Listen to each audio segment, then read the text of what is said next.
For thousands of years across every single culture on this planet, humanity has been on a kind of shared journey. It's this deep, fundamental quest to figure out our place in the cosmos and, well, uncover our ultimate purpose. Today, we're going to dive right into the world's sacred scriptures to see if we can map out this universal quest for meaning. I mean, this is it, right? The question that just echoes through the ages. What is all of this for?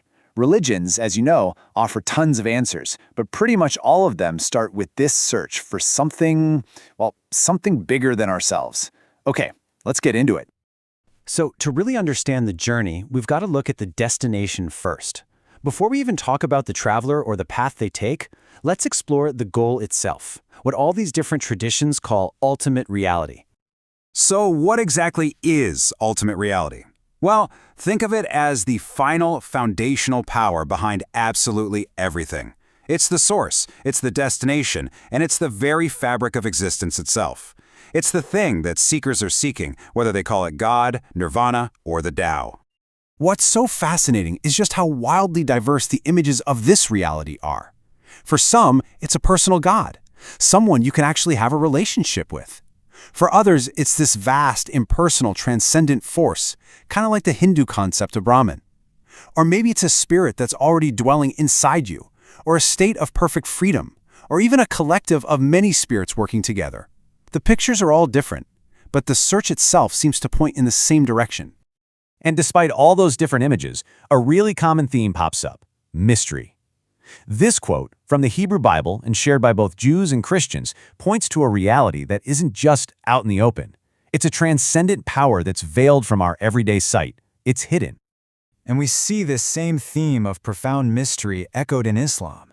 The Quran makes it crystal clear that this ultimate reality is way beyond our human ability to fully get our heads around. We can't fully grasp it, but it grasps everything. It's this beautiful paradox, really, that so many traditions seem to share. Okay, so if there's this ultimate destination, why is the journey so hard, right? Why don't we just arrive? Well, every single spiritual tradition points to a fundamental obstacle: the problem of the human condition itself. Let's dig into how they describe it. This is one of the most powerful, gut-punch descriptions of the problem, and it comes from the Buddha's fire sermon. Life is burning. It's being consumed by craving, by hate, by ignorance. This isn't just some philosophical idea. It's a really visceral diagnosis of our inner state of suffering that makes this whole quest for freedom feel so incredibly urgent. If you look across the globe, traditions diagnose this burning in basically two main ways. Over in the West, in traditions like Christianity, the problem is often called original sin, this built-in tendency we have to turn away from God. In the East, especially in Buddhism, the root cause is seen as craving and ignorance, which is what traps us in this endless cycle of suffering.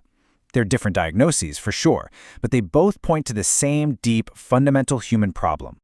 And ultimately, when you boil it all down, the struggle is internal. This line from the Bhagavad Gita just nails it. The biggest battle we ever face isn't with anything out there in the world. It's inside ourselves. Our own self can be our greatest friend or our absolute worst enemy.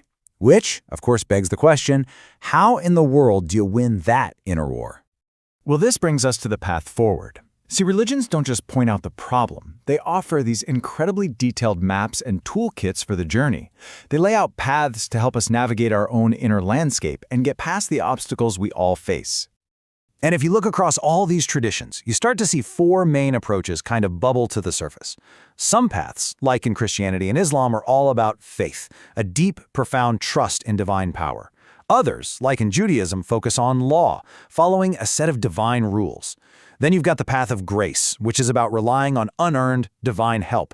And finally, there's the path of discipline, which you see a lot in Buddhism and Jainism, that's all about rigorous self-training and practice. Let's look at a really solid example of that path of discipline, the Buddhist Eightfold Path. Now, this is not just a random list, it's a step-by-step training program for your mind. It starts with your whole perspective, the right view, and then that flows into your intentions, your words, and your actions, building all the way up to this deep mental focus with right mindfulness and right concentration. It's a whole system for basically retraining yourself from the inside out. And here is a beautiful, simple example of the path of law. It's the famous Golden Rule, this time from Confucianism. It's just a simple, powerful guide for how to act. a kind of moral compass.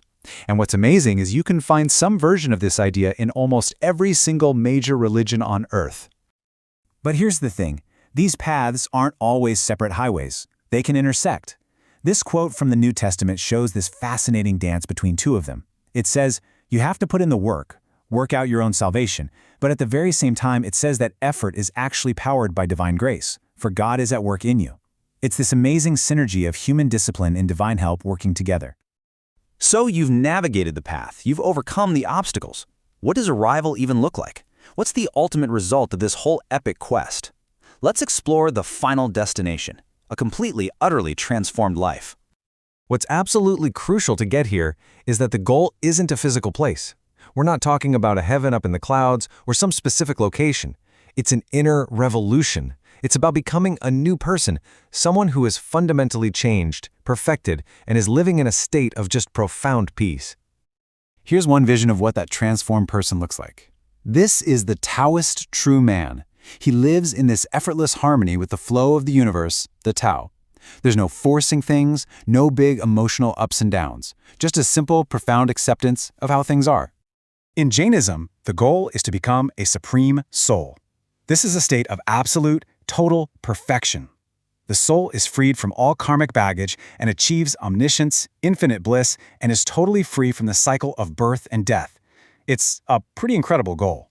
And this gives us such a powerful image of the Hindu ideal, the sage who has conquered the self. This person is basically unshakable. They're completely unmoved by all the ups and downs of life. Pleasure and pain, praise and blame, it just doesn't matter. They've reached a state of perfect, unshakable calm. So, if we kind of pull all these different ideals together, we can see the core fruits of the journey, the big payoffs. The seeker finds liberation from suffering. They experience a profound union with that ultimate reality we talked about. They find an inner peace that just can't be disturbed. And they develop this boundless capacity for universal love and compassion. And that really is the whole arc of the story. We've seen this incredible variety of ideas, a personal God or an impersonal law, a diagnosis of sin or one of ignorance, a path of faith or a path of discipline. The methods, the maps, the metaphors, they're all different, but they all seem to point toward the very same mountaintop, a state of profound, transformative peace. Which leaves us with one final, big thought to chew on. After thousands of years, across countless cultures, humanity has drawn all these different maps, followed different guides, and called the destination by 1,000 different names.